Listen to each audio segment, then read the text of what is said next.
आज आम्ही स्वतःला सुधारलो असं म्हणतो, पण आम्ही सुधारलोच नाही. सगळ्यात मोठा इतिहास आहे. अवघ्या 5 मिनिटाचा मी शेवटी वेळ घेणार आहे. फक्त 2 गोष्टींवरती बोलणार आहे. एक म्हणजे समाजाचा सगळ्यात महत्त्वाचा घटक असणारा पोलीस. ज्या पोलिसांबद्दल आजही तुमचं माझं मन दूषित आहे. पोलीस म्हटलं की अनेकांचे अनेक मतांतर येतात. पोलीस म्हटलं की अनेकांचे अनेक मतांतर येतात. आम्हाला कधी कधी मात्र सगळेच पोलीस लाचखाऊ वाटतात. पण याच पोलिसांमध्ये एक माणूस सुद्धा दडलेला असतो, हे मात्र आजपर्यंत आम्ही पाहिलंच नाही. आम्हाला पोलीस म्हणजे काय समजलंच नाही.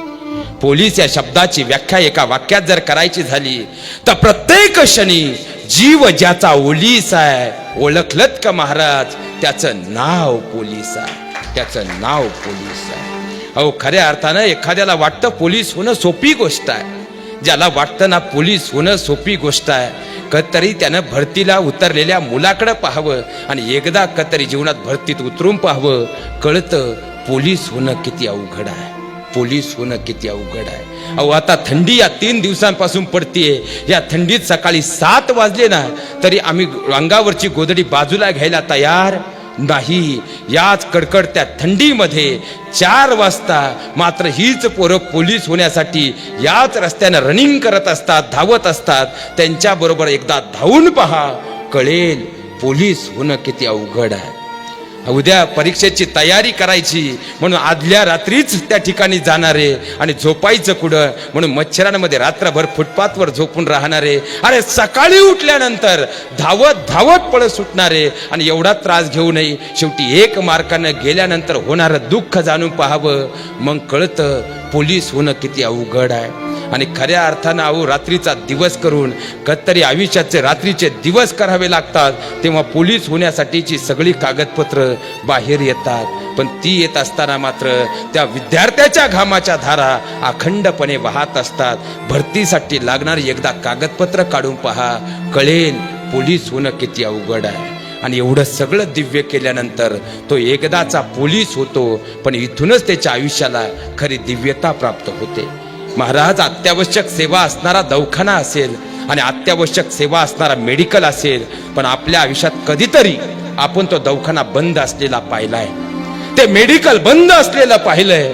पण आजपर्यंत आपल्या आयुष्यामध्ये पोलीस स्टेशन 1 दिवस बंद आहे असं कधीच आपल्याला दिसलं नाही.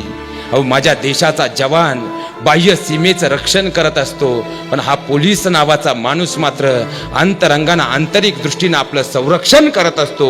म्हणून तर आपण आनंदानं जगत असतो. म्हणून आनंदानं जगत असतो.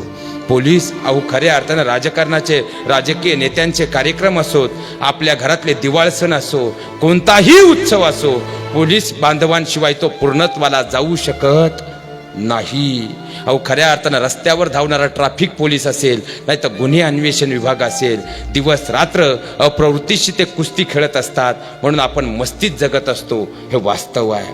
अहो, तो ट्रॅफिक पोलीस दिवसभर त्या रस्त्यावर उभा असतो, म्हणून तर आपला प्रवास सुरळीत होतो. अरे, धावणाऱ्या धुक्यामध्ये आणि उडवणाऱ्या धुराळ्यामध्ये दिवस रात्र तो त्या ठिकाणी उभा असतो. AC गाडीत बसून मात्र आपण त्याच्याच नावानं बोट मोडत असतो, पण विसरून जातो त्याच्याकडे बोट करताना 5 बोट मात्र 4 बोट आपल्याकडे असतात. वाहतुकीचे नियम आपल्यासाठी आहेत, पण आपण ते पाळतोय का? सगळ्यात मोठा प्रश्न आहे. सगळ्यात मोठा प्रश्न आहे. अहो, इथं आता पोलीस स्टेशन आहे. एखाद्या पोलीस बांधवाच्या खांद्यावर हात टाकून त्यांना फक्त उद्या सकाळी एक प्रश्न विचारावं. फक्त एक प्रश्न विचारा, अहो, पोलीस काय असतो? काय असतो? नेत्याच्या वाढदिवसामध्ये स्वतःच्या छोट्याशा लेकराचा सुद्धा जो वाढदिवस विसरतो ना, तो पोलीस असतो. तो पोलीस असतो. आपल्या कुटुंबापेक्षाही समाज नावाच्या कुटुंबाचा जो अधिक विचार करतो, तो पोलीस असतो. सुट्टीची वेळ झालेली असतानाही डेड बॉडी आली म्हणून पोस्टमार्टम होईपर्यंत त्या ठिकाणी थांबून राहतो. अहो, त्या प्रेताची दुर्गंधी इतकी सुटते की खऱ्या अर्थानं नातेवाईक सुद्धा जवळ उभे राहू शकत नाही. पण कोणतंही कारण न देता पोलीस नावाचा देव माणूस मात्र त्या ठिकाणी काम पूर्ण होईपर्यंत उभा असतो. कोणतीही तक्रार न करता तरी आम्ही मात्र त्याच्याच नावानं बोटं मोडतो. काही 5-10% पोलीस लाचखाऊ असतीलही, मी स्पष्ट बोलतो, नक्कीच असतील. पण त्यांच्याकडे पाहून आपण सगळ्यांना दोषी मात्र कधीच धरू शकत नाही. एखाद्या पोलीस बांधवाला विचारावं, दिवाळीचा अभंग स्नान, दिवाळीचा फराळ कधी आपल्या कुटुंबासोबत साजरा केला तुम्ही? कधीतरी तुमच्या लेकरांचा वाढदिवस घरामध्ये आनंदानं साजरा केलात तुम्ही? कधीतरी आपल्या मुलांच्या गॅदरिंगला आनंदानं गेलात तुम्ही? उत्तर नाही असेल हो, उत्तर नाही असेल. कारण कशासाठी? सदरक्षणाय खल निग्रणाय या घेतलेल्या प्रतिज्ञेसाठी.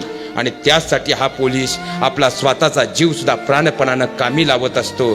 कधी तुकाराम उंबाळे बनून, तर कधी खऱ्या अर्थानं हेमंत करकरे बनून, कधी कामठे साळसकर बनून आपल्या जीवाची पर्वा न करता धावत असतो. म्हणून खऱ्या अर्थानं आपल्या आयुष्यामध्ये एक दिवस तरी मायेचा हात त्यांच्या खांद्यावर टाकून म्हणायला हवं की खरोखर तुम्ही देव माणसं आहात, देव माणसं आहात. 10% पोलिसांमुळं 90% त्यांना दोषी धरू नका. अहो खऱ्या अर्थानं 4 जण लाच घेत असतील, पण 100 जणांना त्याचा दोष नाही आहे. कारण तो माणूस आपला प्रपंच विसरून आपला प्रपंचासाठी धावत असतो, प्रपंचासाठी धावत असतो.